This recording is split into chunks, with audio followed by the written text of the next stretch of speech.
Hi bitches. That's it, Brian? Yes. Coucou tout le monde, j'espère que vous allez bien. Aujourd'hui on se retrouve pour une nouvelle vidéo. Et je sais pas ce qui m'a pris, j'ai fait une 2015. J'ai décidé que ce serait une excellente idée de se mettre dehors dans mon jardin. Je sais pas si ça va être désagréable ou quoi, franchement il y a du vent, il y a des oiseaux et tout. C'est la nature à l'état pur, donc voilà. Qu'est-ce qu'il fait? Il y a mon frère qui me mate par la fenêtre. J'avais envie de passer un moment agréable. J'ai pris un petit verre d'eau parce que n'oubliez pas de rester hydraté, surtout quand il fait chaud. Et je vais vous expliquer ce qui se passe aujourd'hui, c'est très grave. Enfin pas trop mais c'est important. Donc en gros aujourd'hui c'est l'anniversaire à ma petite cousine. Quoi? Mais non, c'est un TikTok. T'as jamais vu? J'en profite pour vous rappeler qu'on ne dit pas l'anniversaire A, mais l'anniversaire de. Qu'est-ce que je voulais vous dire? Voilà, donc aujourd'hui on est le 26 mai. On est déconfiné depuis 2 semaines. Et ça fait 2 semaines que je n'arrive pas à filmer une vidéo, que j'ai aucune inspiration. Je me dis qu'il est quand même grand temps. Enfin, je vous ai pas habitué à ça là. Pendant les 2 derniers mois, j'ai posté une fois par semaine. Et là, outre le fait que j'ai pris du retard, j'ai pas d'inspiration, je sais pas quoi faire, j'ai pas d'idée. Ça me fait ça assez souvent, sans vous mentir, parce que ça fait quand même longtemps que je suis sur internet. Il y a des moments où j'ai des phases à vide parce que j'ai pas envie de refaire la même chose encore et encore, et parce que j'ai envie toujours de faire des trucs un peu qui me font plaisir. En gros, j'ai du mal à faire du contenu pour faire du contenu et à faire des trucs qui me font chier parce que du coup je fais jamais le montage, ça dure des années, parce que quand j'ai pas envie de faire quelque chose je le fais pas très souvent. Je cherche des idées de vidéos et j'en trouve pas, et d'un coup il y a la foudre qui me frappe et j'ai une idée de ouf, c'est trop cool, je suis trop contente et je fais le truc. Mais franchement j'envie tous les youtubeurs qui disent j'ai un carnet avec 50 idées de vidéos, les gars je suis trop content, je peux vous filmer 10 vidéos cette semaine. C'est pas du tout mon cas. Alors il y a des moments où là j'ai l'inspiration qui me transcende et du coup j'ai 5 idées de vidéos d'un coup, et il y a des moments comme les 2 dernières semaines où je passe toute la semaine à me dire qu'est-ce que je peux faire, et limite ça me fait un sentiment de malaise parce que ça m'énerve de pas savoir ce que je dois faire alors que c'est quand même mon métier quoi. Donc et pour casser ce truc de je sais pas quoi faire, je vais faire une vidéo comme ça, naturelle, spontanée, où je vous parle juste de comment ça va en ce moment. On fait un point, vous savez comment je me sens, vous savez ce qui se passe, on parle, c'est ce que je préfère, façon de parler comme ça. Donc ce qui fait de moi une personne un peu dérangée psychologiquement, car j'adore parler seule à une caméra. Vraiment ce que je préfère c'est avoir des vidéos genre où on a une conve, sauf que malheureusement il y a personne qui me répond. Mais j'adore m'entendre parler en fait. Voilà, donc je me suis dit voilà, fais un truc à l'ancienne, naturel, simple, et peut-être que ça va débloquer ta panne d'inspiration. J'espère, et puis si ça ne la débloque pas, et bien voilà, et bien ce sera la fin de ma carrière. Non je rigole. Quoi? Tout va bien, on est vraiment au fin fond de la Creuse.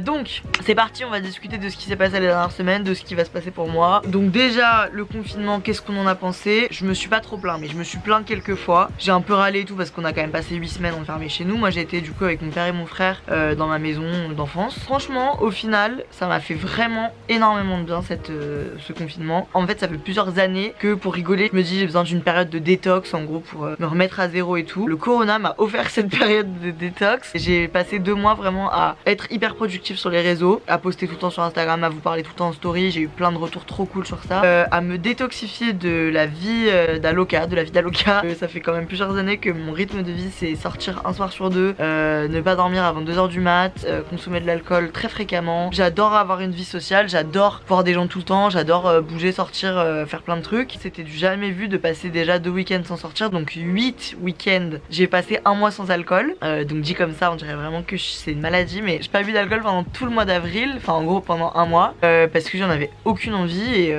que du coup j'étais dégoûtée parce que je m'étais toujours dit quand je me lancerais ce challenge je ferais une vidéo et je me filmerais pendant 1 mois. Sauf que là en fait ça s'est fait naturellement parce que j'étais chez moi avec mon père et mon frère, j'avais même pas envie de me boire une petite binge à 18h et tout, donc j'ai naturellement, ça m'a coûté 0 effort quoi. Alors que je sais que dans mon quotidien ce serait plus compliqué, dans mon quotidien même pas de maintenant mais dans mon quotidien d'avant le corona, ça aurait été très compliqué parce que c'était obligatoire que je boive au moins 2-3 verres par semaine quoi. Et du coup j'y pense de plus en plus. Bah ça me donne une idée de vidéo, tiens, ma relation avec l'alcool. C'est pas mal non? Dites-moi ce que vous en pensez. Je me le note. Voilà, donc ça m'a fait du bien, et surtout j'ai passé 2 mois à faire du sport 5 fois par semaine et à manger extrêmement sainement. Là je crois que ça fait 1 mois que je fais le jeûne intermittent, donc que je mange pas pendant 16 heures et que je mange pendant 8 heures. En gros j'ai repris mon alimentation et mon physique en main parce que j'étais arrivée à un stade là après mon Erasmus, donc j'ai fait un Erasmus à Zagreb en Croatie et je suis rentrée de mon Erasmus en février et j'avais atteint un pic parce que en Erasmus tu sors, tu bois beaucoup d'alcool et on mangeait très mal, on commandait énormément Uber Eats, on se faisait des pâtes. Franchement des fois on faisait des efforts mais sur le global je me suis mis aucune limite. Uber Eats c'était tous les jours matin, midi, soir et j'écoutais plus du tout mon corps, j'écoutais plus du tout ce que j'avais envie de manger, pas envie de manger. En fait c'est une satisfaction pour tout le monde de manger, c'est un plaisir pour moi toujours, mais c'était vraiment, j'avais vraiment eu une relation qui devenait malsaine avec la nourriture. En gros je vais sûrement faire une vidéo sur ça si ça vous intéresse parce que du coup j'ai quand même eu un changement physique en 2 mois et demi là, bientôt 3 mois, donc ça, mon corps il a bien réagi. Je me suis pas pesée, j'ai pas de balance donc je peux même pas vous dire de chiffres, mais je pense que j'ai perdu 5-6 kilos. Vu que ça se voit beaucoup, il y a plein de commentaires qui reviennent et qui sont t'as beaucoup maigri, bravo, machin truc. Il y a aussi du coup plein de gens qui me disent putain je suis désolée pour toi, tu dois avoir de la peine que les gens ils te félicitent d'avoir maigri, ça veut dire que t'étais pas assez bien avant et tout. Ça c'est tout un sujet dont il faut que je vous parle dans une vidéo aussi. J'ai envie de faire cette vidéo, franchement j'ai grave envie de vous expliquer tout ce que j'ai fait, de vous parler de comment je me sens et tout, mais j'ai envie de le faire quand j'ai vraiment atteint mon max parce que là je suis encore en dedans quoi. Je sais pas si je vous en parle maintenant ou si je vous en parle quand vraiment voilà je me serais bien stabilisée parce que franchement j'étais arrivée à un stade où vraiment dans mon corps je me sentais plus bien quoi. Je passais devant les miroirs sans me regarder et tout. Si vous me connaissez vous savez que c'est pas possible. Normalement je marche dans la rue, je vois une vitre, je suis obligée de me regarder dedans. Non mais vraiment j'étais arrivée à un stade où c'était trop genre. J'en avais ras le bol, chacun fait ce qui lui plaît, chacun a la morpho qui lui convient, que tout le monde se sente à l'aise tant que sa santé n'est pas en danger. Vous avez été beaucoup à me dire t'es rayonnante, t'as l'air beaucoup mieux. Et c'est vrai que en gros ma vie c'était de pousser mes limites tout le temps pour continuer à vivre, avoir mes potes, à sortir et tout. Je voulais tout faire. Et en gros là ça m'a fait du bien d'être des fois juste chillé, genre d'être reposé et de pas tout le temps dépasser ce que mon corps me disait. Mon corps me disait dors et je disais non. Et de manger beaucoup plus sainement et de me dépenser et tout. J'étais un peu stressée de la réouverture du monde parce que j'avais peur que tous mes anciens démons reviennent. Physiquement en tout cas je me sens beaucoup mieux que j'ai pu me sentir les derniers mois. Donc je suis très contente.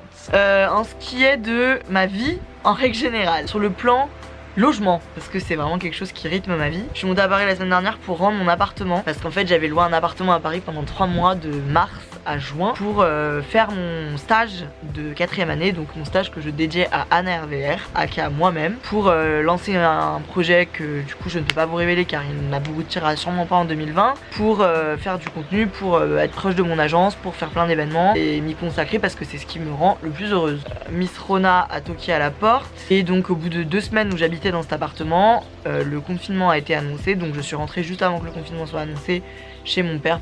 Il y a pratiquement tout mon loyer, tous les mois que j'avais loué qui sont passés dans le coro, dans le confinement, et je suis rentrée la semaine dernière. Du coup j'aurais passé en tout 3 semaines dans cet appartement. J'avais payé en avance les 3 mois de loyer, donc je l'ai encore un peu en travers de la gorge. J'ai essayé de trouver un arrangement avec le propriétaire, je n'ai pas trouvé d'arrangement, donc j'ai pris mes clics et mes claques et je suis partie. C'est pas grave, c'est la vie. Je peux même pas dire que c'est un signe du destin parce qu'au final il m'a servi à rien ce signe, j'ai juste perdu des thunes. Franchement je préfère pas m'attarder dessus. Et du coup là je suis de retour chez mon père, je reprends les cours en octobre à l'EFAP à Lyon. Donc je cherche un appartement sur Lyon pour le plus vite possible parce que chez mon père c'est trop bien, il y a un jardin, il y a mes amis d'enfance qui habitent pas loin, mais j'ai été habituée à vivre depuis 4 ans toute seule, donc à être très indépendante. Voilà, donc j'aimerais bien trouver un appart pour avoir mon indépendance, revenir chez mon père si je veux tout l'été, machin truc, mais au moins avoir un endroit où je sais que je peux aller si j'ai besoin d'air, si j'ai besoin d'être seule, parce que la solitude m'a puce et de devoir m'adapter aux autres et tout, pas du tout ma puce. Administrativement je suis un mess, donc du coup voilà ça a été compliqué de gérer mon dossier les dernières semaines. J'ai géré que ça, mes impôts, mon dossier, mes machins, mais là ça va, on se stabilise. Et donc voilà, je cherche, j'attends, j'espère que quelque chose va me tomber sur les bras. Je dois pas absolument avoir un appart dans une semaine, donc je vais essayer de trouver quelque chose qui me convient parfaitement, lumineux, pas sur cour au premier étage comme le dernier appartement, avec une chambre et beau gosse quoi, un appart beau gosse. Donc c'est tout là pour l'instant. Moi je suis encore du coup en stage pour moi-même. Si j'étais pas en stage pour moi-même je ferais exactement la même chose, mais du coup j'ai des points très fréquents avec mon école, je détaille un peu plus mes statistiques et tout, je suis un peu plus, je me plonge un peu plus dans mes chiffres. Et puis voilà, donc là j'ai 4 mois de ça jusqu'à la rentrée en octobre. Je sais pas comment elle va se faire la rentrée, j'espère qu'elle se fera en réel et pas sur Zoom parce que j'aurais un peu le seum. Et puis voilà, j'ai retrouvé mes amis qui m'avaient beaucoup manqué, donc c'était trop bien. En ce qui concerne les amours, je risque pas de... Franchement, j'ai hâte de changer et de vous surprendre parce que là je vous dis la même chose depuis 3 ans. Rien de neuf, ou en tout cas ce qui est neuf est déjà vieux. La team célib serait très déçue si je la quittais, je pense. Juste de plus en plus je me dis que la team célib et la team pas célib, c'est 2 teams qui sont très sympas et que j'irais bien faire un petit tour dans la team pas célib dans les mois qui viennent, peut-être ou peut-être pas, je ne sais pas. Dieu merci, je suis très heureuse avec moi-même, donc s'il y a quelqu'un qui doit rentrer dans ma vie, il doit n'apporter que du positif. Donc pour l'instant c'est pas le cas. Il y a R. En ce qui concerne les voyages et tout, bah vous vous en doutez bien, hein, ça va être compliqué pour les prochains mois, donc je n'ai rien prévu. J'ai prévu 2 semaines de vacances avec une bande d'amis différentes pour chaque semaine. Quand on s'est rendu compte que ça allait être compliqué de partir à l'étranger, on a réservé du coup une maison avec annulation tardive, comme ça si on a besoin d'annuler on annule. On se contente déjà de ce qu'on peut avoir, franchement rien que de retrouver la liberté de pouvoir aller sur Lyon ou de pouvoir aller faire les courses sans attestation et sans être un peu stressé et tout, c'est trop cool. On n'oublie pas bien sûr le port du masque, on évite s'il vous plaît de se claquer la bise, de se faire des grands hugs, de se faire des bisous. On évite parce que franchement je vois pas ce que ça vous apporte de vous taper la bise et je vois ce que ça nous apporterait de négatif. J'adore le fait qu'on doive plus se claquer la bise ou se serrer la main parce qu'au moins t'as pas le malaise quand tu vas vers quelqu'un, quand tu rencontres quelqu'un, de tu fais quoi, tu te dis bonjour, pas bonjour et tout, là au moins c'est clair. Donc écoutez mes puces, je crois que je vous ai tout dit. J'ai une vidéo What I Eat in a Day qui est prévue pour très bientôt. Prenez soin de vous, faites très attention, profitez quand même de la vie. Je fais plein de gros bisous, je vous dis à très bientôt. Bye.